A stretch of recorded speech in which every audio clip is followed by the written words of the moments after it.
Hello बच्चों, जय हिंद। मुझे लगता है कि मेरी पिछली कहानी आप लोगों ने देखी होगी और पसंद किया होगा। आप लोग पसंद करते हैं तो हमको भी अच्छा लगता है और मन करता है कि और नई नई कहानियां आपके समक्ष लेकर आएं। आज जो कहानी हम आपके पास लेकर आए हैं वो एक हाथी की है। एक ऐसी हाथी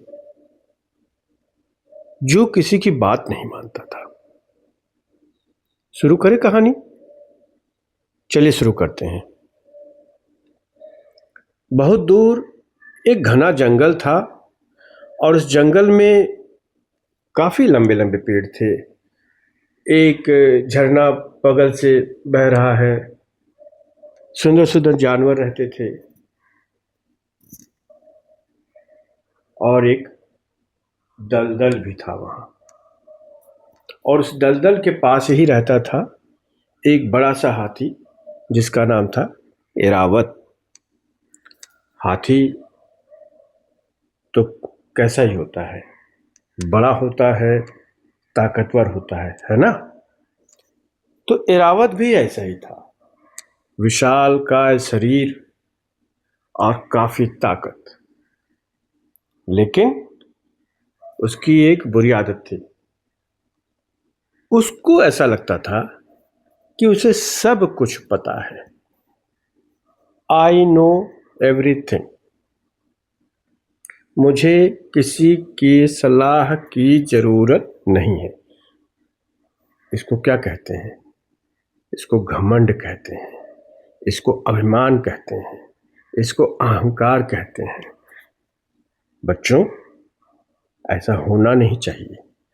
सबको मिलजुल कर रहना चाहिए और अगर कोई अच्छी सलाह दे रहा हो तो सुननी भी चाहिए। लेकिन एरावत वो क्या कहता था? मुझे किसी के सलाह की जरूरत नहीं है। जंगल के छोटे छोटे जानवर कभी कभी उसे समझाने की कोशिश भी करते थे, लेकिन एरावत वो किसी की बात नहीं सुनता था। अरे बच्चों, क्या हमेशा अपनी ही बात माननी चाहिए, लोगों की नहीं सुननी चाहिए? सुननी चाहिए। लेकिन एरावत नहीं सुनता था। एक दिन क्या हुआ कि एरावत उस दलदल के पास पहुंचा। वहीं पर छोटे छोटे मेढक बैठे थे। उन्होंने एरावत को देखा, उनको चिंता हुई। वो जानते थे कि आगे क्या होने वाला है। उन्होंने एरावत को बोला, एरावत, इस रास्ते मत जाओ, यह दलदल है, बहुत खतरनाक है, तुम्हारे लिए सही नहीं है। लेकिन एरावत तो एरावत है, उसकी तो जिद है, उसको तो किसी की सुननी नहीं है। फिर एरावत ने दलदल में कदम रख दिया।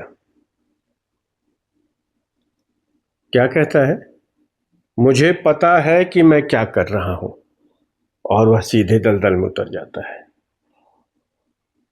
पहले तो सब ठीक लगा, लेकिन धीरे धीरे उसके पैर कीचड़ में धंसने लगे। अब जब पैर कीचड़ में धंसने लगे तब उसको अंदर से डर लगा। अरे ये क्या हो रहा है? फिर छटपटाना शुरू करता है, निकलने की कोशिश करता है, बहुत कोशिश करता है। लेकिन वह जितना ही निकलने की कोशिश करता उतना ही और धंसता चला गया। अब वह सचमुच डर गया था। कोई मेरी मदद करो, कोई मेरी मदद करो, समवन हेल्प मी। लेकिन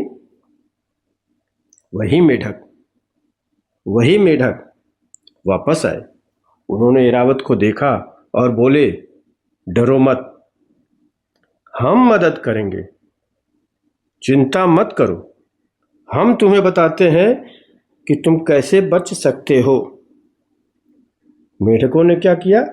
एक सुरक्षित रास्ता दिखाया। वहां पर जमीन सख्त थी और कहा, धीरे धीरे इस तरफ से आओ। एरावत उनकी बात अब ध्यान से सुना।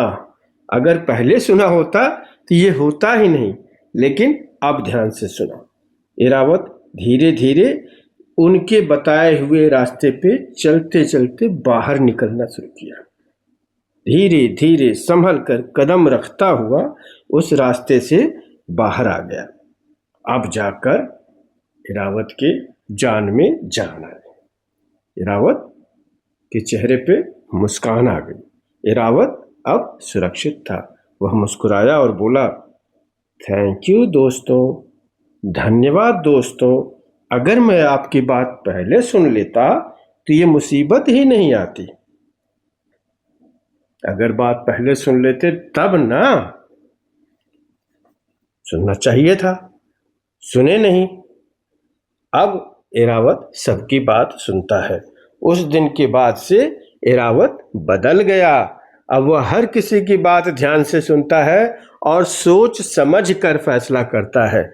तो बच्चों, इस कहानी से तुम्हें क्या शिक्षा मिलती है? इस कहानी से तुम्हें यह शिक्षा मिलती है कि अच्छी सलाह को ध्यान से सुनना चाहिए और अच्छी सलाह को ध्यान से सुनने में ही असली समझदारी है। समझे बच्चों?